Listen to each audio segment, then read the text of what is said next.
Bonsoir, bienvenue dans cette nouvelle vidéo de formation Django. Aujourd'hui, on va voir comment retirer les données depuis la base de données et les afficher au niveau d'utilisateur en utilisant le render et aussi le modèle. Donc, on a object et aussi le contexte. Donc, on va utiliser tous ces trucs-là. Donc, peut-être que vous êtes en train de développer une application de e-commerce. Il faut que les utilisateurs voient les produits depuis l'interface. Donc, comment retirer les données depuis la base de données et les afficher au niveau d'utilisateur. Donc, dans cette vidéo, on va vous montrer tout ça. Donc, voici notre cours. Dans les cours précédents, on avait parlé de comment créer le filtre, comment créer votre propre filtre personnalisé. Donc, pour que on retire les données depuis la base de données, premièrement, on vient vous montrer, ça c'est notre modèle. Donc, ça c'est notre base de données. Ça c'est notre tableau de la base de données, la structure de notre table. On a la table, le nom de la table c'est produit et aussi on a le nom, on a le champ nom, description, le prix, image active et aussi le slack. On a le class meta et aussi le string str qui retourne le nom. Maintenant, on va afficher, si vous vous rappelez très bien, on avait enregistré quelques informations depuis la base de données. Donc, si on veut afficher ces infos là dans l'interface, regardons, on vient ici. Donc, regardons, ça c'est les informations qu'on a enregistrées dans le Django admin, donc dans l'administration. Donc, on a banana, lemon, mangue, papaye, orange. Donc, on a aussi le add product si on veut ajouter autre produit. Donc, ce produit là, c'est dans la base de données, mais l'utilisateur ne peut pas voir ça parce que on n'a pas donné une option que l'utilisateur voit ce produit là depuis son interface. Donc, comment faire cela? Premièrement, on vient ici. On vient dans le base. Avant cela, on va essayer de faire une petite configuration. Genre, on va essayer d'utiliser le Bootstrap pour mieux utiliser notre page. Sinon, regardons ici. Voilà, regardons. On a cette page là comme ça. Le home, contact et aussi bienvenue sur la page d'accueil. On a ces informations là dans le cours précédent.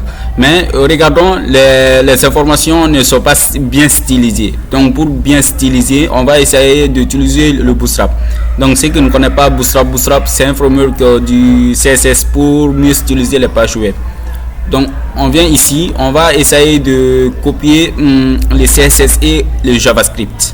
Donc, on vient ici, on copie ces liens là. Voilà, ces liens CSS. Voilà. Donc, on vient ici, on copie ça. Regardons. Voilà, on vient ici. On vient dans le base parce que tous les fichiers héritent le base, n'est-ce pas? Donc, on vient ici. En bas, juste en bas des title, on va coller ici. Donc, on vient ici encore. On va essayer de copier aussi le JavaScript. On prend ces codes là. On copie ces codes là et aussi on le colle ici. Voilà. Maintenant, regardons notre page. Vous voyez que maintenant c'est bien stylisé. Voilà, si on réfléchit. Voilà, regardons. C'est un peu bien stylisé qu'avant. Donc voilà. Deuxième partie, on vient dans le Bootstrap aussi. On va essayer de mieux styliser aussi le menu de navigation qui est le home et le contact. Donc pour faire cela aussi, on vient ici dans le Bootstrap. On vient aux parties nav. Donc je viens ici directement nav. Voilà, on va essayer de copier un nav ici. Parce que le Bootstrap c'est comme ça. C'est déjà des codes bien défini, donc juste on prend le code et aussi on le colle dans notre code. Voilà, donc regardons, on va essayer de copier ça. Donc je pense que ça c'est bon, ou bien je pense que ça c'est bon. Donc si on copie ça ici ou on colle, je vous demande donnez votre réponse. Je vais vous donner quelques minutes. Où on colle ces naves là. Est-ce qu'on peut coller ces naves là dans n'importe quelle page ici? Non, donc il faut que on colle ces naves là dans la page nav. Donc on vient ici, on les colle comme ça. Voilà. On les colle ici. Donc vous voyez, si on réfléchit la page, voilà. Donc vous voyez, on a le navbar ici, aussi on a le search. Donc on a pour la barre de recherche ici. Donc ça c'est l'importance et l'avantage de Bootstrap. Le Bootstrap, ça permet de mieux styliser notre page web. Ça permet de mieux styliser notre page web au lieu même d'écrire beaucoup de code CSS. Donc c'est ça. Donc deuxième partie, on va essayer maintenant de... Attendez, je vais supprimer ce fichier là pour que vous ne compliquez pas les choses. Donc maintenant on va essayer de retirer les données, de retirer ces produits là et de le venir au niveau de l'interface ici. Qu'est-ce qu'on fait? Premièrement, on vient dans le view. Donc regardons aussi, tout dépend du modèle, parce que dans le modèle qu'on a la structure de la base de données et tout. Donc on vient dans le view, on crée une fonction. On crée une fonction, peut-être qu'on peut appeler detail. Voilà, detail request. Voilà. Donc on vient ici, on retourne, mais s'il vous plaît, return. Maintenant on utilise le render, pas HTTP response, comme vous voyez ici. Voilà, comme vous voyez ici, voilà, on utilise le render. Return render, on fait le request virgule, donc puis on donne le nom de page, le nom de page qui affiche les données depuis la base de données. Donc on va créer un fichier qui s'appelle title.html. On enregistre. Maintenant qu'est-ce qu'on fait? On crée le fichier, on nomme detail. Attends, on vient ici, on donne le nom detail.html. On va hériter le base, extends base. Donc on crée le bloc. Voilà, on peut donner le nom par exemple comme detail. Donc il faut que je définisse ça aussi dans le base, sinon ça ne marchera pas. Donc je viens dans le base ici. Voilà, je définis ce bloc là ici. Donc j'enregistre. Voilà, maintenant on a la page detail. C'est ici qu'on doit afficher les informations. Maintenant qu'est-ce qu'on fait? On peut mettre, qu'est-ce qu'on fait? On vient dans le view, on vient ici premièrement. Donc on dit que tout dépend du modèle en fait. Donc c'est dans le fichier modèle qu'on a la structure de notre base de données. Donc on vient ici, on va essayer d'importer le fichier modèle ici. Donc on dit from .model, parce que le view et le modèle ce sont dans le même dossier. Donc on dit from models import produit, le nom de notre tableau qui est dans le modèle ici. Donc on a importé le modèle ici, le produit ici. Maintenant qu'est-ce qu'on fait? Je vais essayer de supprimer tous ces voilà.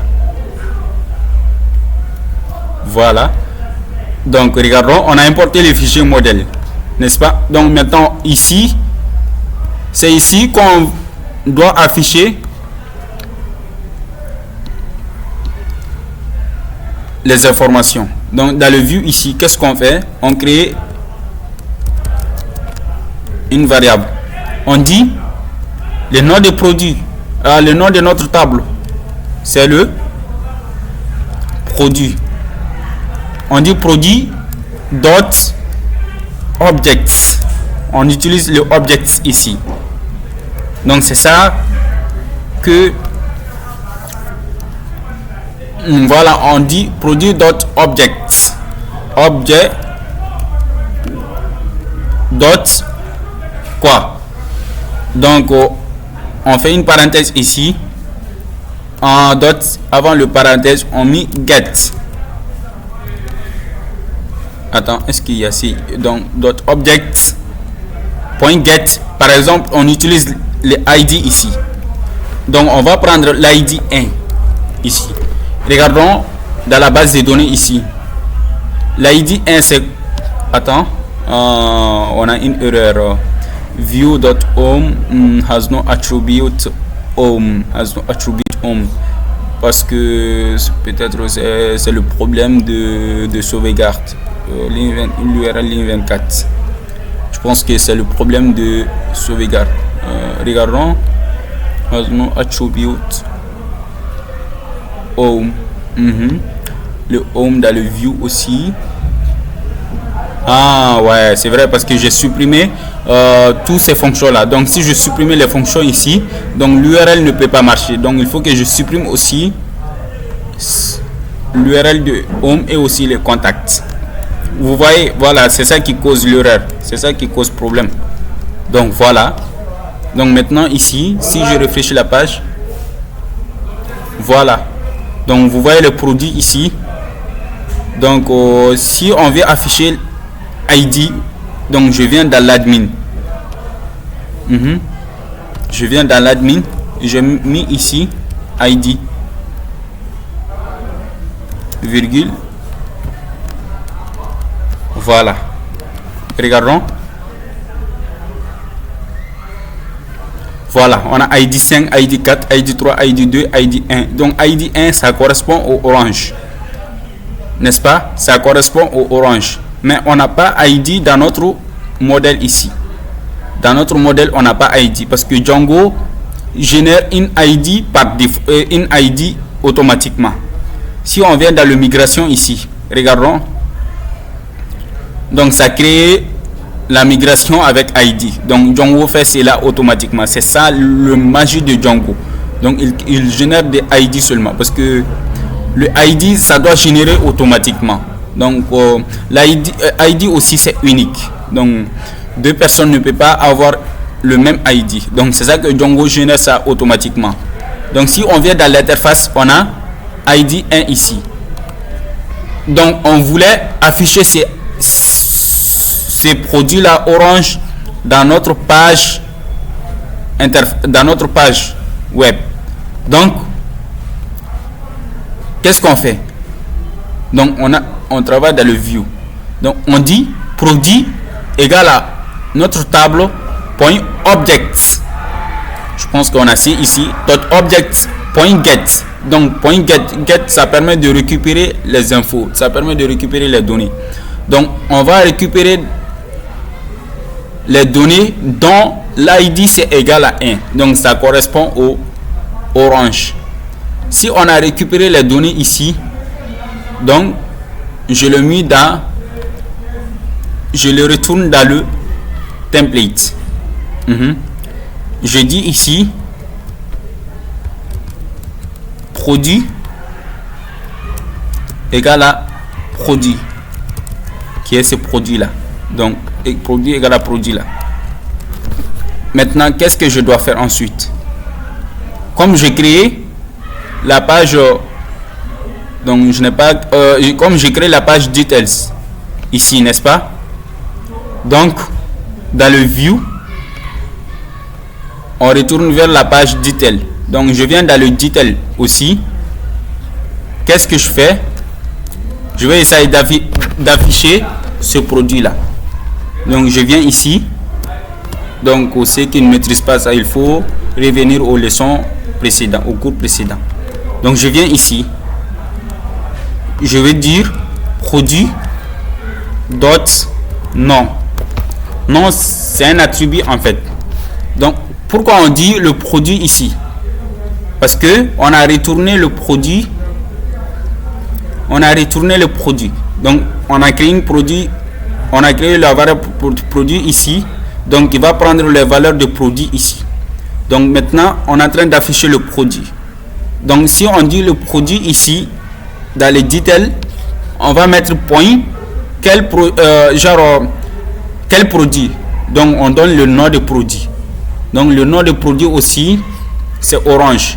Donc le nom là, donc ça correspond à ce nom qui est dans le modèle ici. Si on donne produit.description, ça correspond aux descriptions dans le modèle. Donc maintenant, si on réfléchit la page, donc ce n'est pas fini parce que on a l'interface ici, on a le template ici et aussi on a fait le view. Ce qui nous manque, c'est quoi? C'est URL. Donc on doit donner URL aussi qui va appeler la fonction detail, parce que dans le view on a le detail.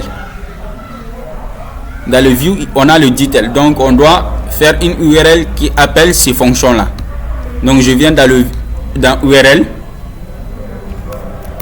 je dis paf parenthèse, donc j'ai mis ici, je peux mettre detail slash virgule name égal à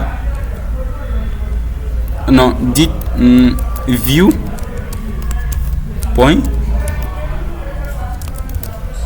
detail virgule name égal à detail. Voilà, je fais ça comme ça. Donc dans le navigateur, si je tape detail ici, donc ça appelle la fonction detail dans le view et dans la view aussi. Donc on va essayer d'afficher le produit.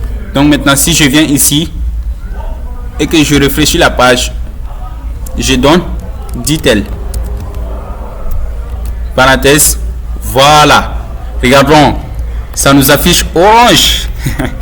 Donc on a retiré les données depuis la base de données, parce que voilà, regardons dans le template ici, on n'a pas donné orange manuellement, on a dit produit.nom. Donc ça va prendre les données depuis la base de données et ça nous affiche dans le template. Donc c'est ça qu'il affiche orange. Maintenant si on affiche produit.description, produit.description, produit.prix,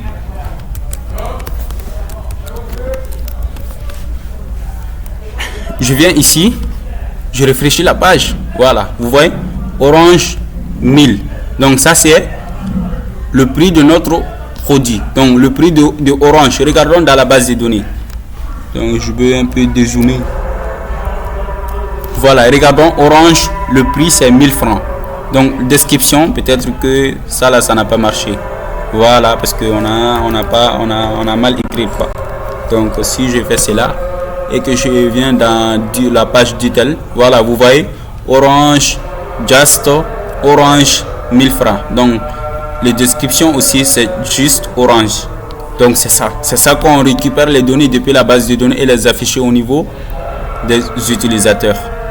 Maintenant regardons sur la manière dont notre produit est affiché. C'est pas joli quand même, c'est pas joli. Maintenant qu'est-ce qu'on fait? On va essayer aussi d'utiliser le Bootstrap. Par exemple, je viens ici au niveau de carte.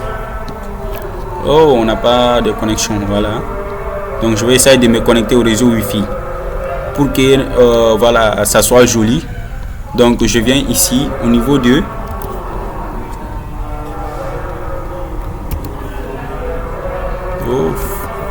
connexion, n'est pas bon. Connexion n'est pas bon. Donc je vais essayer de me connecter à un autre réseau. Voilà. Attends. Je fais le Bootstrap ici. Voilà. Regardons la manière dont notre produit est affiché. C'est pas joli parce qu'on veut afficher aussi les images. Donc c'est pas joli. Pour que ça soit un bon design, je viens dans le Bootstrap au niveau des cartes. Au niveau de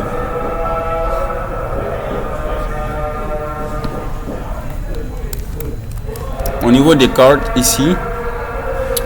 Voilà, donc je vais essayer. Voilà, donc vous voyez, ça c'est le design. Donc je vais essayer de prendre ce code là ici. Je copie ce code et je viens ici. J'essaye de le coller ici.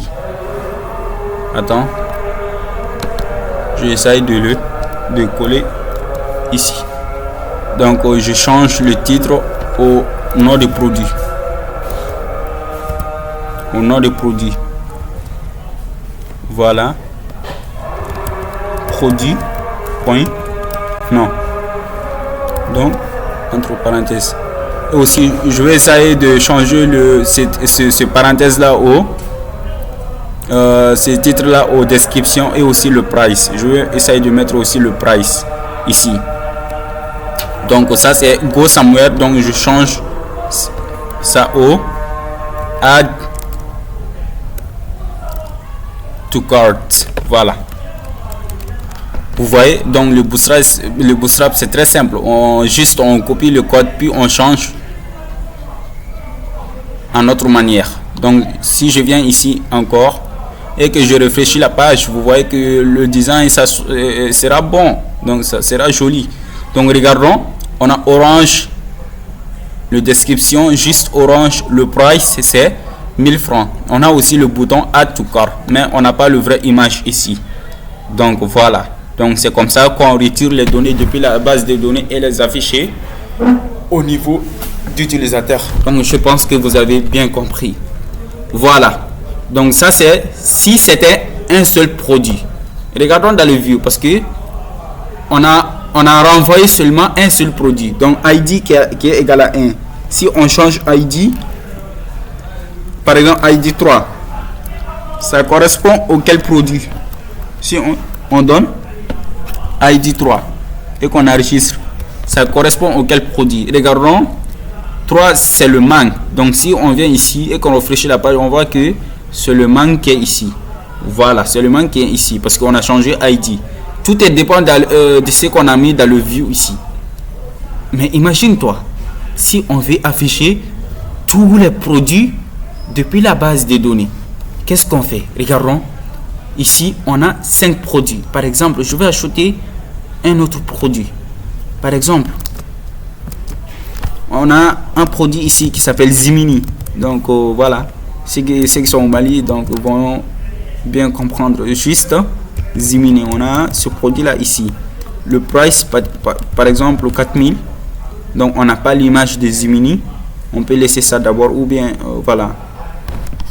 On peut laisser ça d'abord. Donc le slag c'est Zimini et que on le save, on enregistre. Voilà, on a 6 produits maintenant. Maintenant on veut afficher tous ces produits là dans l'interface. Qu'est-ce qu'on fait? Alors qu'avec dans le view ici on donne un seul valeur ici. Maintenant si on veut afficher tous les produits, on a juste qu'à changer le get en all. All ça veut dire tous les produits de la base de données. Donc ça veut dire tous les produits de la base de données. Donc regardons maintenant. Si on vient dans notre page et qu'on recherche la page, on n'a aucun produit ici. Pourquoi? Parce qu'on a affiché tous les produits, mais dans l'interface, regardons dans le detail, ça n'a pas vu le produit. Pourquoi? Parce que on doit parcourir le produit par produit. On doit parcourir ça sous forme de boucle. Donc je viens ici parce qu'on a plusieurs produits. Si on a plusieurs produits, il faut une boucle qui va parcourir. Donc from produit, from P in produit. Donc on va essayer d'afficher ça. Voilà. Donc attends. Je viens ici, je supprime ça là. Donc je viens ici, je ferme le boucle. Int for. Voilà, je fais le int for ici.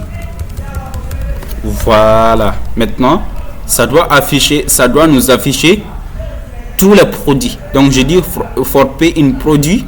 Donc je dis maintenant au lieu de produit, donc je mets le P. Voilà, je mets le P ici.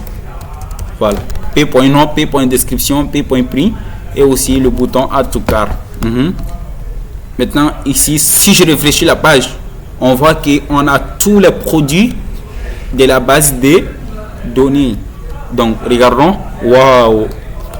Donc regardons, on a tous les produits depuis la base des données. Orange, papaye, mangue, lemon, banane, zimini. Donc c'est 6 produits. Donc ce sont les mêmes produits qui sont dans la base des données. Et c'est comme ça qu'on retire les données depuis la base des données. Mais regardons, on n'a pas l'image bien affichée ici. Pourquoi? Voilà. Donc regardons ici, parce que regardons si on dit